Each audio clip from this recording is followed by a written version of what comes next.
Hello friends. तो आज हम पढ़ने जा रहे हैं द लास्ट लेसन की समरी को। और इसकी जो फुल एक्सप्लेनेशन है वो चैनल पर ऑलरेडी अपलोडेड है। आप वहां से जाके इसको देख सकते हैं। द लास्ट लेसन, इसके जो राइटर हैं वो है एल्फिस डोरेट, जो कि एक शॉर्ट स्टोरी राइटर है। और इन्होंने ये चैप्टर जो लिखा था वो फ्रैंको पर्सियन वॉर के टाइम पर लिखा था, 1870 और 71 के अराउंड। और इसमें इन्होंने एक मेन कैरेक्टर को लिया है जिसका नाम है फ्रांस। और ये बता रहे हैं कि जैसे फ्रांस है वो किस तरीके से अपने स्कूल में जाता है और उसे कैसे रियलाइज होता है कि उसकी जो खुद की मदर टंग है वो उसके लिए कितनी जरूरी है। Franz is afraid to going to school as he was not learn participles. Franz जो होता है वो बहुत ज्यादा डरा हुआ होता है स्कूल जाने के लिए, क्योंकि उसने अपने पार्टिसिपल्स नहीं लर्न किए होते हैं। और उसके जो टीचर होते हैं एम हेमल, उन्होंने बोला होता है कि वो पार्टिसिपल्स की क्लास लेंगे। He wents to enjoy beauty of nature, और वो जो नेचर की ब्यूटी होती है उसको एंजॉय करना चाहता है। The bright sunshine, the birds chirping in the woods, Persian soldier drilling but resisted. उसको जो नेचर है वो अपनी तरफ आकर्षित कर रहा होता है, जैसे कि सूरज का निकलना। और जो बर्ड्स सुबह सुबह चहचहाती हैं वो भी उसे बहुत ज्यादा अपनी तरफ को अट्रैक्ट कर रहा था। और वहां पर पर्सियन सोल्जर जो थे वो अपनी सुबह की मार्च पास्ट कर रहे थे, तो वो उन्हीं चीजों को देखना चाहता था वहां रह के। पर वो अपने करेज इकट्ठा करता है और वो स्कूल के लिए निकलता है। जब वो रास्ते में जा रहा होता है तो वो देखता है कि जो बुलेटिन बोर्ड है वो लगा हुआ है, all bad news lost battle the drafts and order of the commanding officers wondered what it could be now.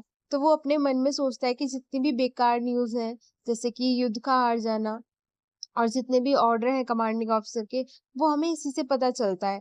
और वो सोचता है कि आज क्या बात हो गई, क्योंकि वहां पे बहुत ज्यादा भीड़ लगी होती थी। The changes he notice in the school, और जो उस पर नोटिस था लिखा हुआ बुलेटिन बोर्ड पर वो था कि स्कूल में चेंजेस होने थे। वो क्या चेंजेस होने थे वो हमें अब आगे पता चलेगा। बुलेटिन बोर्ड क्या होता है कि वो किसी भी सिटी या किसी भी नगर में लगा होता है और वहां पर डेली की न्यूज को छापा जाता था।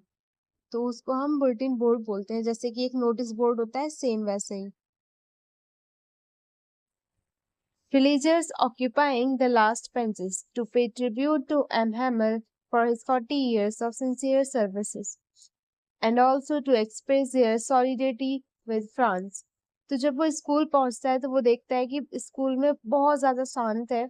और वो क्या देखता है अपनी क्लास में कि जो विलेजर्स हैं वो लास्ट की बेंचेस पर बैठे होते हैं, जो कि हमेशा खाली रहती थी।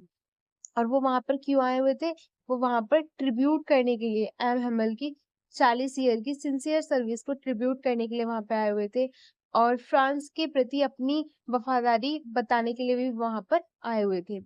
M Hamel making the announcement that would be the last French lesson. और एम हेमल क्या करते हैं, वो अनाउंस करते हैं सब में कि ये जो लेसन है फ्रेंच का लास्ट लेसन है।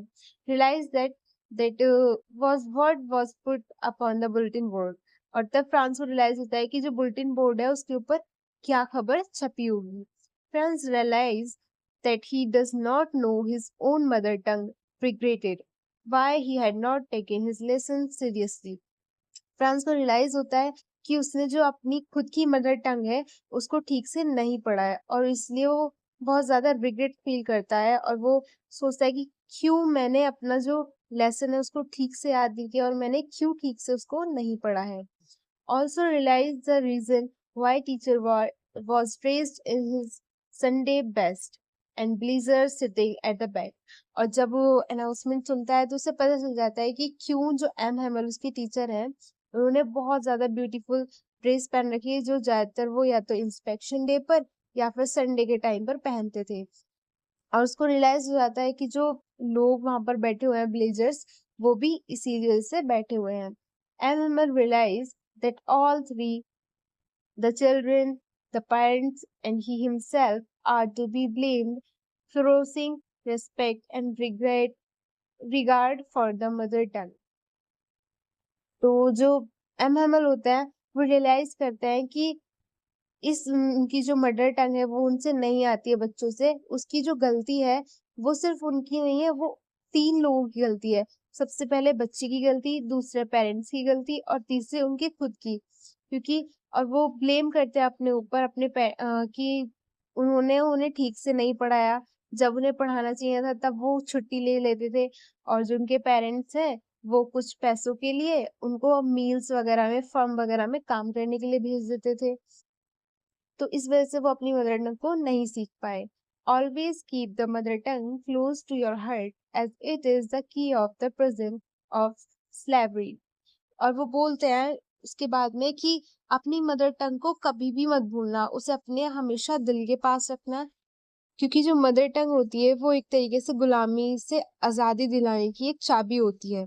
Atmosphere in class, teacher teaching sincerely and patiently, students and other studying. जो एटमोसफेयर होता है क्लास का वो बहुत ज्यादा शांत होता है, बहुत सैड वाला होता है। टीचर बहुत ज्यादा सिंसियर तरीके से और बहुत पेशेंटली सब कुछ समझाते हैं, पढ़ाते हैं और स्टूडेंट भी बहुत ध्यान देकर अटेंटिव होकर अपनी स्टडी करते हैं।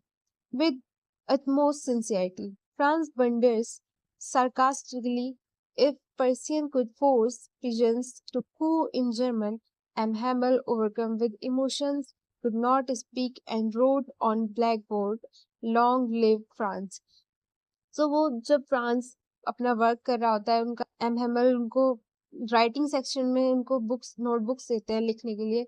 तो फ्रांस क्या होता है कि वो बाहर देखता है विंडो पे और वो उसे ना पिजन दिखाई देता है। तो जो वो पिजन को देखते हुए सोचता है कि क्या जर्मन हमें जैसे जर्मन सिखा रहे हैं वैसे ही क्या इन पिजन्स को भी ये कू जर्मनी में करने सिखा देंगे।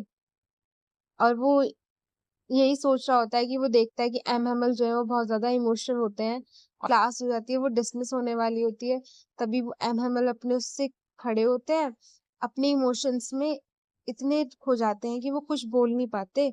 तो वो बोलने की जगह सीधे चौक उठाते हैं और ब्लैक बोर्ड पर बड़ा बड़ा लिख देते हैं, विव ला फ्रांस, जिसका मतलब होता है लॉन्ग लिव फ्रांस। और इसी के साथ में ये चैप्टर यहीं पर एंड हो जाता है।